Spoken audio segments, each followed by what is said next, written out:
আসন্ন জাতীয় সংসদ নির্বাচনে রাজনৈতিক দলগুলো তাদের নির্বাচনী ইশতেহারে সংখ্যালঘুদের নিয়ে অনেক কথাই বলছে। নিরাপত্তা, সমান অধিকার, নাগরিক মর্যাদা, এই কথাগুলো আসলে শুনতে অনেকটা ভালো লাগে, কিন্তু বাস্তবতা ভিন্ন।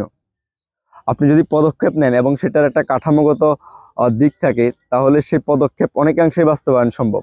সংখ্যালঘুদের জন্য দরকার একটি সংখ্যালঘু মন্ত্রণালয়, যার মাধ্যমে নীতি নির্ধারণ, আইন প্রণয়ন, সংখ্যালঘুদের চিকিৎসা, শিক্ষা, স্বাস্থ্য, ভূমি ও নিরাপত্তা জোরদার হবে। সংখ্যালঘুদের জন্য দরকার একটি সংখ্যালঘু ফাউন্ডেশন, যে ফাউন্ডেশন সংখ্যালঘুদের আইনি সহায়তা দিবে, শিক্ষাবৃত্তি, ধর্মীয়, সামাজিক এবং সাংস্কৃতিক অধিকার রক্ষা করবে। এই মুহূর্তে দাঁড়িয়ে সবচেয়ে বেশি জরুরি দরকার হচ্ছে একটি সংখ্যালঘু ট্রাইব্যুনাল, যেটির মাধ্যমে সংখ্যালঘুদের মন্দিরে হামলা, ভূমি দখল, যে কোনো সহিংসতার বিচার বছরের পর বছর ঝুলে থাকবে না।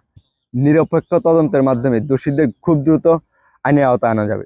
দুঃখের বিষয় হলো, সবাই আমাদের নিরাপত্তার কথা বলে, কিন্তু সেই নিরাপত্তা বাস্তবায়নের যে কাঠামো, সেটির কথা কেউ বলে না।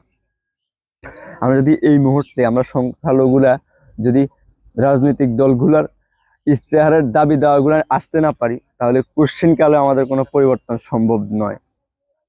আমরা চাই রাষ্ট্রীয় নিরাপত্তা, এবং সেই নিরাপত্তা আসবে সংখ্যালঘু মন্ত্রণালয়, সংখ্যালঘু ফাউন্ডেশন এবং সংখ্যালঘু ট্রাইব্যুনালের মাধ্যমে, কোনো ফাঁকা নিশ্চয়তার মাধ্যমে নয়।